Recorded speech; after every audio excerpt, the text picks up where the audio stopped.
playing Discord here, and today I want to talk to you about Magic the Gathering, why I play, collect, and enjoy the game so much. So let's get into it, and welcome to Opening Hand.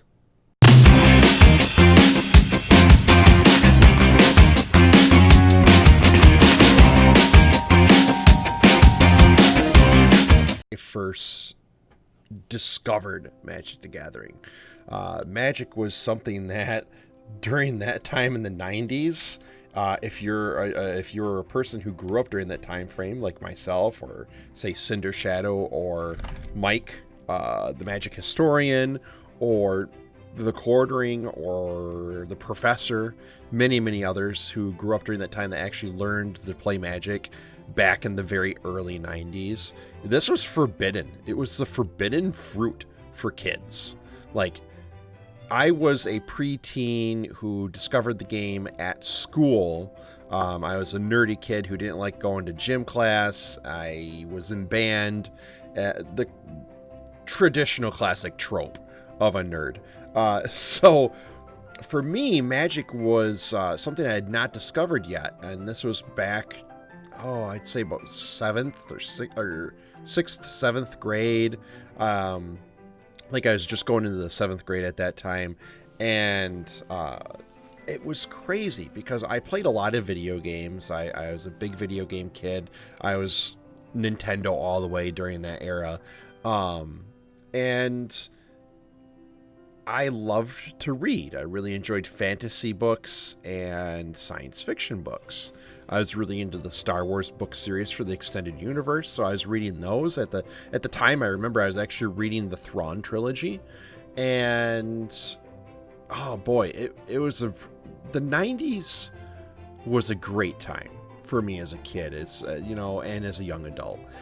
Well, not even a young adult, but as a kid and a teenager, it was a great time for me. I really enjoyed it, and I really do miss all of that. I really do miss it. I was 11 years old when I started playing, approximately 11.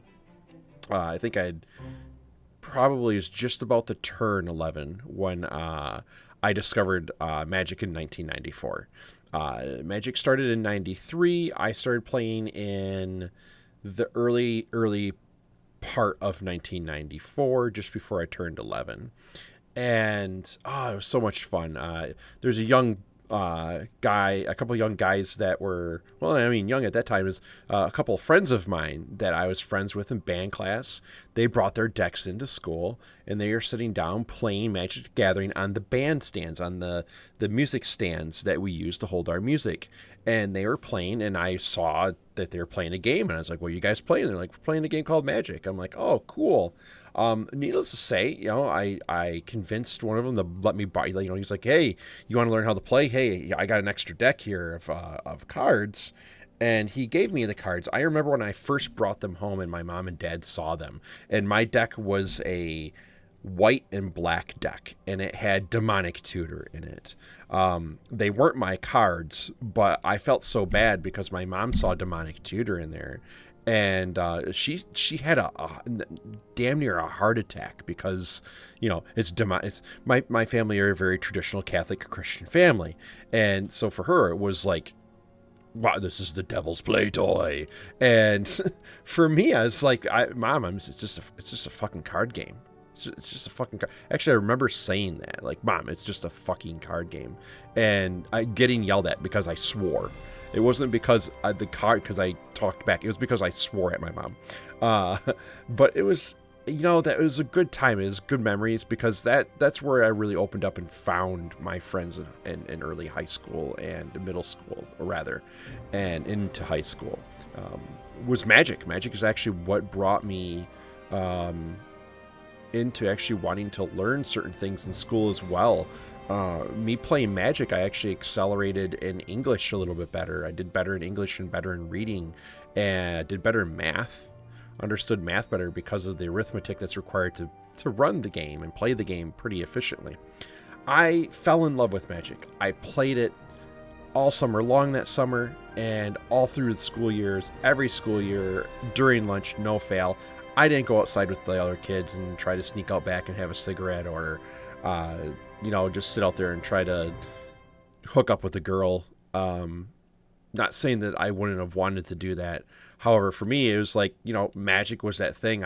Everyone kind of looked at me as the nerdy, weird kid, that will play occasional sports because I love baseball, and I would play baseball, but I was also in drama. So I was a drama kid. I was high school actor kid. Even through college and post college, I performance arts, stage plays, and that was one of those tying things because in between doing scenes for drama, during lunch, or in between band practices, those of us who played Magic, we would pop out our decks and start playing. And it actually took a lot of convincing for me. Basically, me telling my mom and dad, I'm young. I may be young, but I should be allowed, I remember sitting down with my parents and very logically explaining to them why it is I wanted to play the game, why I liked it, and why I thought it was absolutely amazing. And how, I really think that it would help me with doing other things. And my mom wanted me to prove it. My parents were always very much like, well, then if you think and feel those ways, then you need to prove that to us. And I did. I showed them. My mom told me, we'll be okay with this as long as your grades don't get affected and you yourself don't show any type of, quote, attitude changes, or if you don't start acting, basically in short, if you don't start acting like you're possessed by the devil, so we don't have to get you exorcised, then we'll be okay with you playing this game and collecting these cards. And not long after that's during right around beta, I believe it was when I started playing approximately, and other sets started coming out. I started really actively buying my own cards. I remember every weekend, my family and I, we lived in the northern parts of mid-Michigan, and we would go down to the major cities once every couple weeks to get groceries and stuff. And every time we went down there, we always had allowance to buy things. And that would be what I'd spend all of my allowance money on, was Magic the Gathering cards and booster packs. I actually, so much so that my friends, when they'd come over to spend the night and hang out for the weekends, my little brother, who was 1 to 2 years younger than me, he started picking the game up and playing with us and really getting into the strategy. My brother was really great with the strategy and designing decks and coming up with really weird ways to play things. And the four of us were just like, it was the heyday of times, I remember very fondly during the summers and during the school year, especially during the school year, when Friday would come and my friends would want to come hang out. We'd do marching band, and after marching band, they'd come over and stay over for the night. And they'd stay over for basically the weekend. And Friday night was always the best part because we would get home and we'd play Magic the Gathering and Dungeons and Dragons, because my buddy Colin was really into D&D. And that's a completely other story about my experience with D&D and my family. But he would come over and we'd have adventures for D&D. We'd play 3rd edition. At that time, actually, it was before 3rd edition came out. We'd play 2nd edition. And we would play that, and then we'd play some Magic the Gathering, and then at about 10 o'clock at night on Showtime, Stargate SG-1 would come out. And we would watch the newest episode of Stargate SG-1. And then we would watch whatever was after that. I think it was Lex. We'd flip over through... it was the first summer that we had that. It was definitely like watching it on Showtime. And then after about a season or two of Stargate SG-1 being on Showtime, they sold it to CBS, ABC, and that. And eventually it came over to Sci-Fi. And later in my high school career, when we would hang out in high school, I think it was like 9th or 10th grade, we'd actually watch both The Invisible Man, Stargate SG-1, and Lex. And then things always changed. There's a couple of The Chronicles, I think was another show that we'd watch on there. But I'll go over the TV shows I watched in another episode. This is about Magic. So Magic was one of those big cementing things for me, because it helped me kind of stabilize and accept myself for who I am, and really discover what I really enjoyed in literature, and not just literature, but in writing, what type of writing styles I really enjoyed. It helped me discover amazing new science fiction and fantasy books outside of just Star Wars and Lord of the Rings. From there, I discovered the whole Dragonlance anthologies, everything written by Margaret Weiss and Tracy Hickman. I've read and have loved. And I transitioned from that into reading some R.A. Salvatore and more of the D&D stuff from there, and really got into a lot deeper into the fantasy side of things and really enjoying that. And my brother really immersed himself into Star Wars, and both of us shared our books together because we were both pretty close in high school and even into college. So Magic was one of those things that was like a solidifying force there that actually brings a lot of pleasant memories back to hand, and a lot of pleasant experiences playing at a local card shops, both not about 10 miles away from my home and down in the bigger cities. I go down to the card shops and buy things from there. One of my favorite card shops in my area when I was younger, it was called the Stadium. And I'd go in there and there's this guy who could talk like Yoda. And my brother and I and my two buddies, Ryan and Colin, we just like thought that was the coolest thing in the world. That dude was the coolest.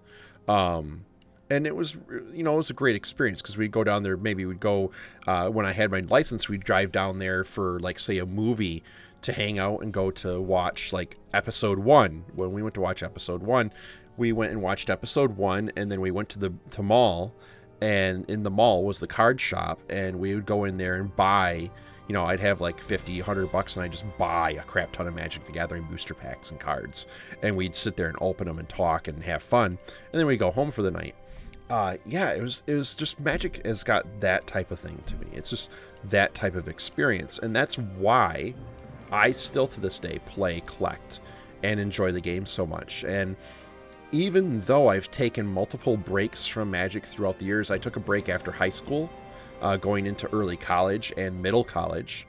And actually when I dropped out of college and went into the workforce and started learning computer technology as a trade instead of going to college for it, I up until I got married, I didn't play Magic. It was probably a close to 10-year span there. Then I got back into Magic. I just rediscovered what it was like to be at an LGS, what it was like playing in LGSs and playing FNMs, and I just, ever since then, I've been hooked on Magic. And even though now I take a break from Standard and playing Standard, in that I still play physical Magic. I'll play Commander or I'll play Pauper, some of my favorite formats. And I think that's one of those things I do want to cover on the channel is, some of the different types of gameplays. My big things I'm mostly specialized in playing for Magic now is Commander and Pauper, as well as occasional Modern or like the historic. So yeah, it's just Magic's always been one of those interesting foundations in my life that I've always really enjoyed when it comes to my not spiritual background and my, personal historical experiences in my life. Magic's always been one of those things that was a refuge for me to be able to run back into, to refind myself in a way, or not necessarily even refine myself, but engage myself in a manner that was completely outside of the norm of how I was thinking at that time. Magic's always been one of those things that forces you to think outside the box, and that's why I love it so much. Now, I would love to hear from you guys down below. Let me know what you guys think of Magic the Gathering. What's your favorite things about it? What got you into Magic? What helped you discover it? How did you discover it? I want to do more stories and experiences like this where I talk about things from my life with Magic the Gathering, with work, with why I love science fiction, why I love certain types of television movies and series. Love to be able to talk about those things. I think it's really great for people to get to know the person behind the channel. And I really enjoy talking about them. I really do. And I really enjoy you guys listening to me talk about those things. down below, let me know what you guys think. Tell me what are some things. I'd love to see at least 5 comments or more on this video. Just people telling me what they did to get into Magic, what convinced them to play, who convinced them to play, and what that experience was like. I'd love to hear that. Because that's just some of the coolest stuff to hear is people's, everyone else's experiences. It's so neat. I always feel like mine's just kind of blasé and eh. And then some people will hear and be like, oh, that's so cool that you got to learn how to play when you're, early 7th grade and you're playing back when the game first came out. So you got to experience opening booster packs with dual lands and stuff in them. And not being excited about them. And that was that. You pull a Shivan Dragon and you're like, oh, hell yeah, I'm going to win these. I am going to win in the Schoolyard Wars for the next month. But you pull one of those dual lands, you're like, what? I don't need this. I don't want this. So yeah, it's always really great and interesting. So love to hear what you guys had for your experiences in your lives with Magic the Gathering, how it's changed or altered your life in some way. Love to hear that. Make a comment down below. I would love, one of the things I do is I want this channel to grow. And for it to grow, I need your help. That help is you all actually going out and sharing this video, sharing it on Twitter, sharing it on Facebook, sharing it within your social groups, sending it out on the Discords. Let people know that this channel's here. I do Minecraft, I do Magic the Gathering coverage and other collectible card game coverages and other game coverages. That's what Opening Hand's going to be designed to be around. And with that being said, speaking of what it's going to be designed around, Opening Hand is going to be coming back for live shows. Hopefully every single week, but I want to get into every single week. However, we're going to do at least one week starting this coming Saturday, which is the 5th, December 5th.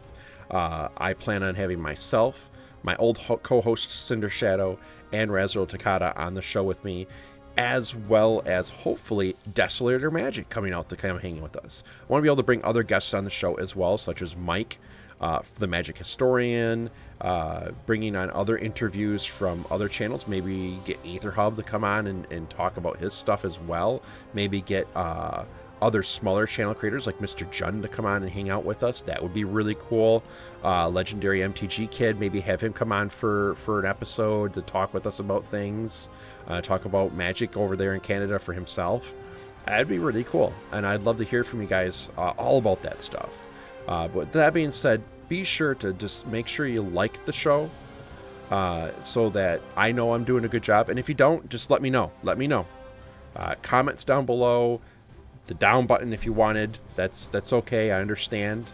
But if you're gonna give me a down vote, tell me what I need to fix so I can earn your thumbs up in the next video. Or I can change it in this video to get that thumbs up back. Either way, I'd love for you guys to like the video and subscribe to the channel so you can get future alerts for the live shows as well as alerts for whenever I drop my Minecraft videos or my Opening Hand pre-recorded videos. With that being said, though, I do want to thank you all so much for listening in. I hope you all have a great night, and I'll see you guys this Saturday.